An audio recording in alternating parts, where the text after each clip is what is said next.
كم لك سنة بهالبر؟ والله لي قطع 10 سنين بهالبر. لك 40 زين الحمد لله جابوا لك غرفة. دوستو اگر انسان اپنی زندگی سے لالچ کو نکال دے تو اسے کوئی بھی شخص دھوکہ نہیں دے سکتا۔ ویڈیو میں دکھائی دینے والے شخص کا نام ابو صالح ہے۔ یہ بتاتا ہے کہ میرا تعلق یمن سے ہے۔ بچپن میں اس کے والد فوت ہو گئے۔ اس کی ماں لوگوں کے گھروں میں کام کر کے گھر کا نظام چلاتی۔ وہ اپنی ماں کا اکلوتا بیٹا تھا۔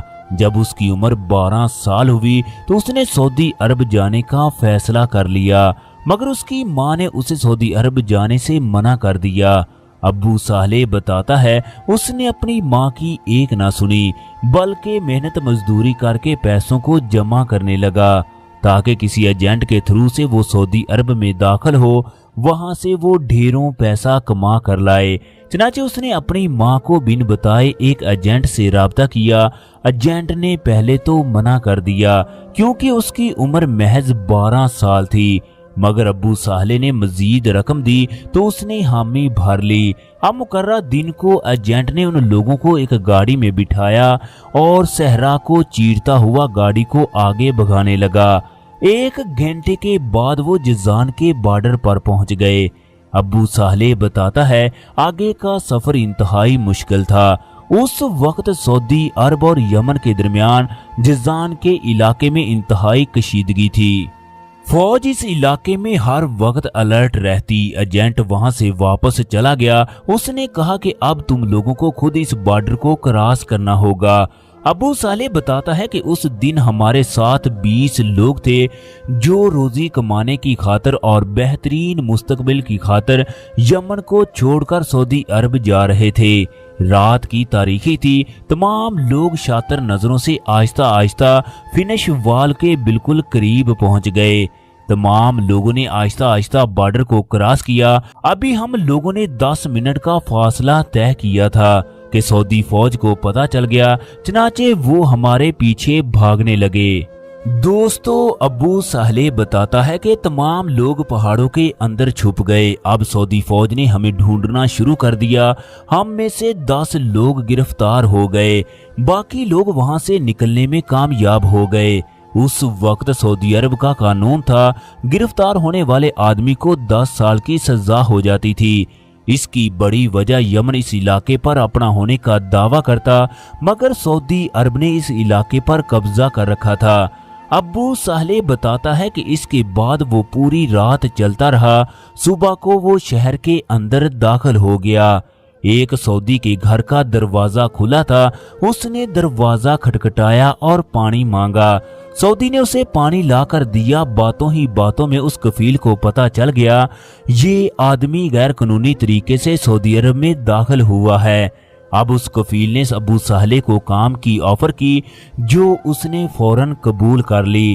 رات کو کفیل نے اسے اچھا کھانا کھلایا۔ اگلے دن وہ اسے پہاڑوں کے درمیان ایک ایسے مزرعے پر لے گیا جہاں بکریوں کی تعداد ہزاروں میں تھی۔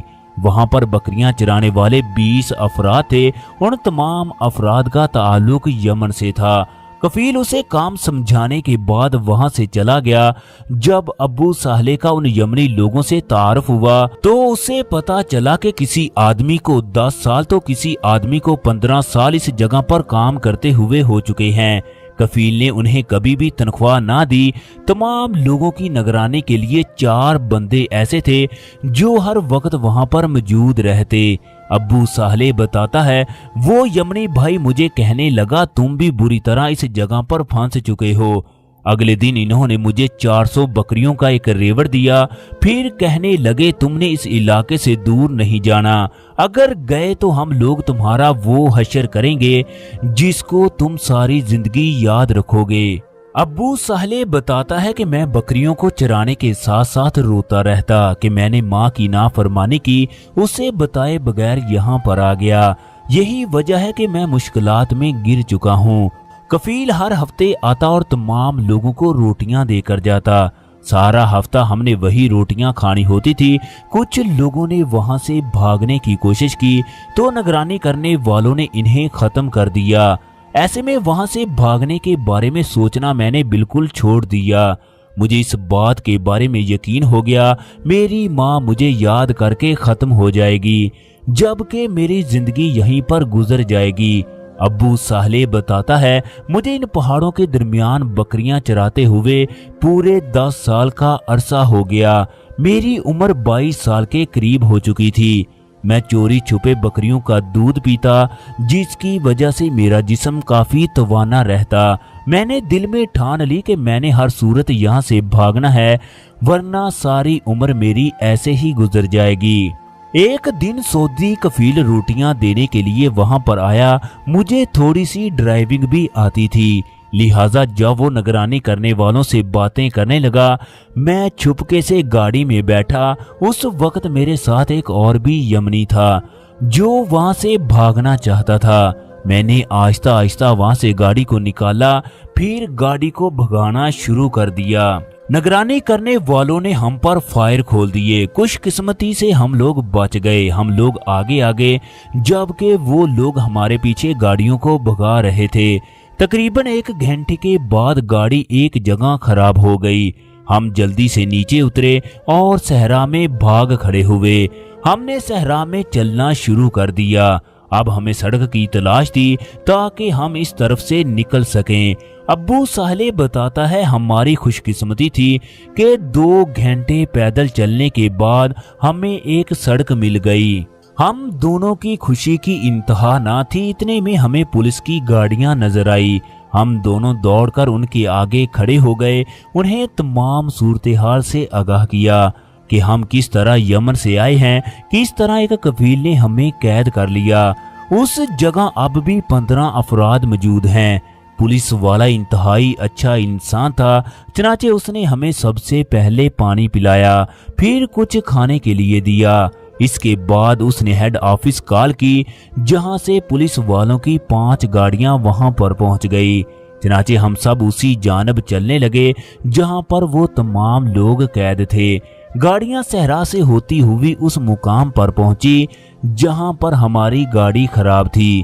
اس کے بعد ہم لوگ آگے کی جانب چلنے لگے۔ آخر کار ہماری منزل آ گئی جہاں پر ہمارے یمنی بھائی قید تھے۔ چنانچہ سعودی پولیس نے تمام لوگوں کو رہا کروایا، کفیل کو گرفتار کر لیا گیا۔ ابو صالح بتاتا ہے کہ میری بہادری کی خبر شاہ فیصل تک پہنچ گئی۔ اس وقت شاہ فیصل زندہ تھے۔ انہوں نے بے شمار لوگوں کو شیلڈ دی۔ چنانچہ ہم 17 افراد کو شاہی محل میں دعوت نامے ملے۔ ہم سب لوگ شاہ فیصل سے ملنے کے لیے گئے۔ اس وقت کے بادشاہ نے ہم سے معذرت کی۔ پھر ابو صالح بتاتا ہے کہ ہم تمام لوگوں کو سعودی عرب کی نیشنلٹی مل گئی۔ دوستو، یہ اس وقت کی بات ہے جب بے شمار سندھیوں اور بلوچیوں کو سعودی عرب کی شہریت ملی۔ اس وقت بے شمار برمی لوگ سعودی عرب میں داخل ہوئے۔